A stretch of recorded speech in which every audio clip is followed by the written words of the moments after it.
जी बिस्मिल्लाहिर्रहमानिर्रहीम। अस्सलाम वालेकुम। अकाउंट इक्वेशन का जी पहला क्वेश्चन है। हम शुरू करने वाले हैं। बेसिक चीज़ें हम ऑलरेडी डिस्कस कर चुके हैं। तो यहाँ पे है जी, कहता है कि mister Numan started his business by investing R 4 lakh. Mister Numan ने कारोबार शुरू किया है किसी से 4 लाख रुपए से। अब क्वेश्चन के अंदर ये देखना है कि कारोबार शुरू कर रहा है तो कारोबार के अंदर कैश भी लगा रहा है, अपना ज़ाती सरमाया, लोन तो किसी से नहीं लिया ना।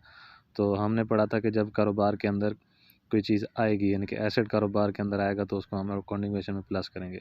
अब अकाउंटिंग इक्वेशन का फॉर्मेट देख लेते हैं। ये है जी अकाउंटिंग इक्वेशन का फॉर्मेट। सबसे पहले आपने लिखना है कि मिस्टर नुमान अकाउंटिंग इक्वेशन, उसके बाद सबसे पहले यहाँ पे जी हमारे पास कैश। अब एसेट वन बाय वन लिखते जाएंगे। ये सारे एसेट उन्होंने लिखे हुए हैं। अब आपने पहले एंट्री के अंदर देखा कि जी हमारे पास कैश हो रहा है और कैपिटल आ रहा है। अब उसने कहा गया है कि उसने 4 लाख रुपए से कारोबार शुरू किया है, यानी कारोबार के अंदर 4 लाख रुपया कैश की सूरत में आ रहा है और 4 लाख उसका अपना ज़ाती सरमाया है। तो हमने क्या किया, यहाँ पे भी 4 लाख को ऐड कर दिया, यहाँ पे भी 4 लाख को ऐड कर दिया। अब ये साइड जो है ये एसेट साइड कहलाती है। ये इक्वल के बाद वाली जो साइड है ये हमारी लाइबिलिटी साइड कहलाती है। ये हमारे पास क्रेडिटर्स को अकाउंट पेएबल कहते हैं। ये कैपिटल ज़ाती सरमाया है। डेटर क्या होते हैं, जिनसे हमने पैसे वसूल करने, अकाउंट रिसीवेबल होते हैं। अब ये सारी चीज़ें हम साथ साथ लिखते जाएंगे, यानी पहले एंट्री की हमने कैश लिख लिया, कैपिटल लिख लिया। ये वाली साइड बराबर से पहले वाली साइड एसेट साइड कहलाती है। इधर सारे एसेट्स लिखने होते हैं। ये इक्वल के बाद वाली जो साइड होती है, इधर हमने कैपिटल और अकाउंट पेएबल यानी क्रेडिटर लिखना होता है। अब दूसरी एंट्री की तरफ आते हैं। वो कहता है he purchase land for RS 1 lakh and building RS 1,50,000, यानी कि उसने ज़मीन खरीदी है कितने से, 1 लाख रुपए से, और बिल्डिंग खरीदी है 1.5 लाख रुपए से। अब लैंड भी हमारा एसेट होता है, बिल्डिंग भी हमारा एसेट होता है। दोनों चीज़ें कारोबार में आ रही हैं और जा क्या रहा है, कैश जा रहा है। तो सबसे पहले हम क्या करेंगे, कैश के अंदर से 2,50,000 जा रहा है, यानी कि 1 लाख ये और 1.5 लाख ये। 2,50,000 कारोबार से जा रहा है और बिल्डिंग कितने की आ रही है, 1 लाख की, और सॉरी ज़मीन कितने की आ रही है, 1 लाख की, और बिल्डिंग आ रही है 1.5 लाख की। ये दोनों चीज़ें जमा हो जाएंगी, कैश में से माइनस हो जाएगा।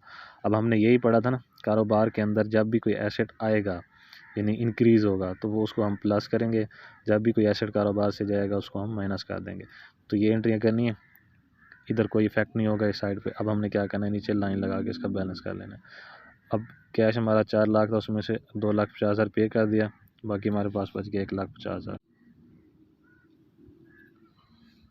और इसी तरह हमारे पास जी ऊपर 1 लाख है, इसके ऊपर कोई अमाउंट नहीं है तो इसका बैलेंस भी 1 लाख आएगा। यहाँ पे 1,50,000 1,50,000 आएगा।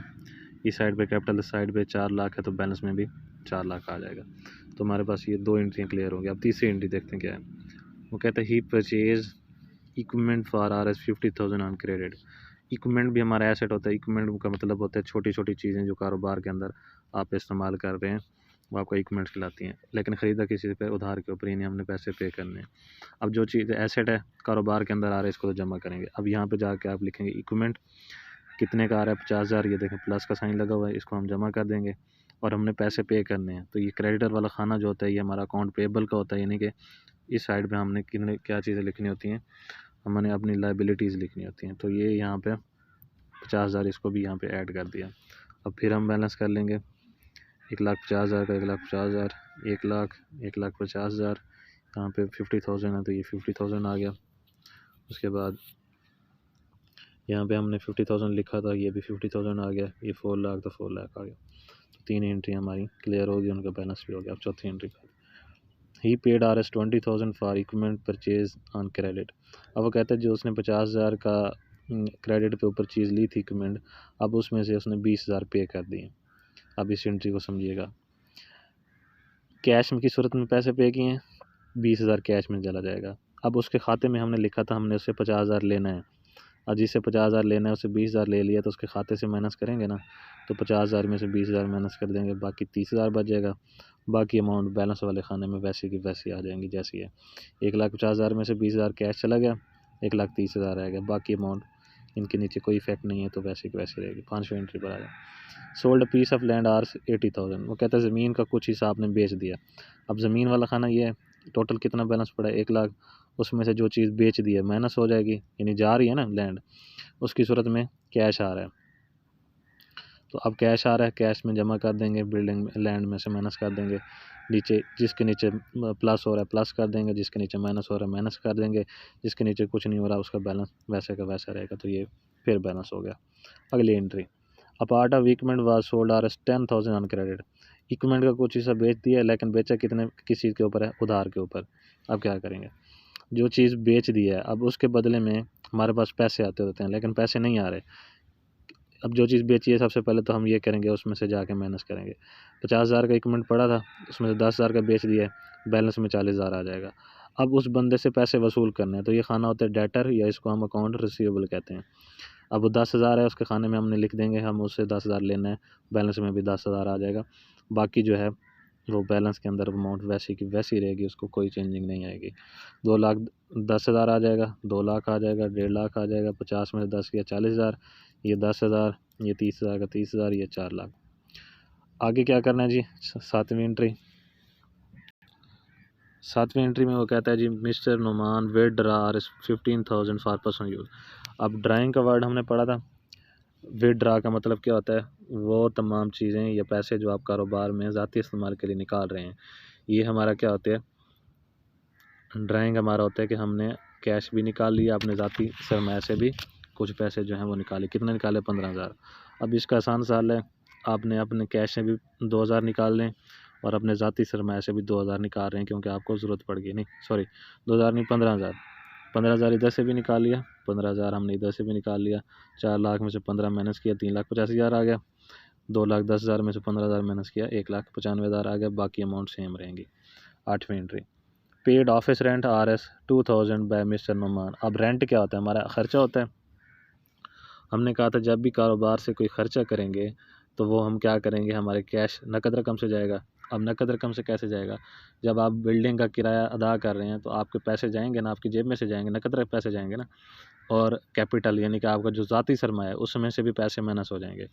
अब हम क्या करेंगे, कैश से भी 2,000 माइनस कर देंगे और कैपिटल से भी 2,000 माइनस कर देंगे, तो ये हमारा बैलेंस आ जाएगा। अब ये सारा बैलेंस हो गया। अब इस वाली साइड बराबर से पहले वाली साइड को जमा कर लें और बराबर की इधर वाली साइड को भी प्लस कर लें, तो हमारा ये बैलेंस आ जाएगा। इधर भी 4,13,000, इधर भी 4,13,000। अगर दोनों साइडें बराबर आ जाती हैं तो हम ये कहते हैं कि जी हमारी जो अकाउंटिंग इक्वेशन है वो बिल्कुल ठीक है। अगर दोनों साइडें बराबर नहीं आती तो इसका मतलब है कहीं ना कहीं आपने किसी न किसी एंट्री के अंदर मिस्टेक कर दी है। तो ये दोनों का बैलेंस इक्वल आना ज़रूरी है। तो अभी तक ये हमारा वैसे क्वेश्चन कंप्लीट है।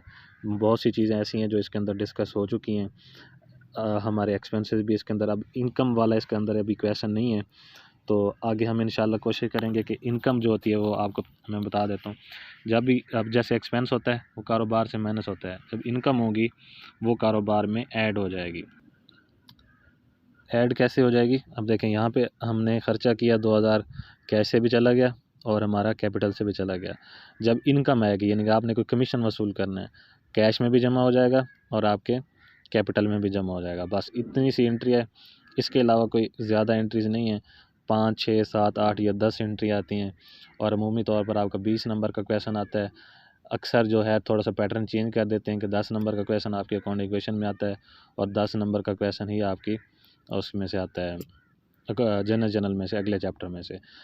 लेकिन जो लास्ट टाइम क्वेश्चन थे वो 20-20 नंबर का, अकाउंटिंग क्वेश्चन से भी 20 नंबर का आया था और जनरल का भी 20 नंबर का क्वेश्चन आया था। तो ये क्वेश्चन आप क्लियर करें। बेसिक चीज़ें जो हैं वो आपको समझा चुके हैं कि सबसे पहले आपने क्या करना है, क्वेश्चन को पढ़ना है और जैसे जैसे कोई एसेट इस्तेमाल हो रहा है इक्वल से पहले पहले आपने सारे एसेट लिखने, यानी कैश, लैंड, बिल्डिंग, इक्विपमेंट और जो डेटर है अकाउंट रिसीवेबल है ये भी आपका एक एसेट ही होता है। इधर आपने लायबिलिटी लिखनी है यानी कि अकाउंट पेएबल और आपने लिखना है कैपिटल। तो जैसे जैसे अमाउंट आप पहली 2 एंट्रियों के बाद आपने बैलेंस करना होता है, फिर हर एंट्री के बाद बैलेंस करना होता है। अब जैसे कारोबार शुरू किया, जो चीज़ कारोबार के अंदर आ रही है, एसेट आ रहा है प्लस हो जाएगा, एसेट जा रहा है माइनस हो जाएगा।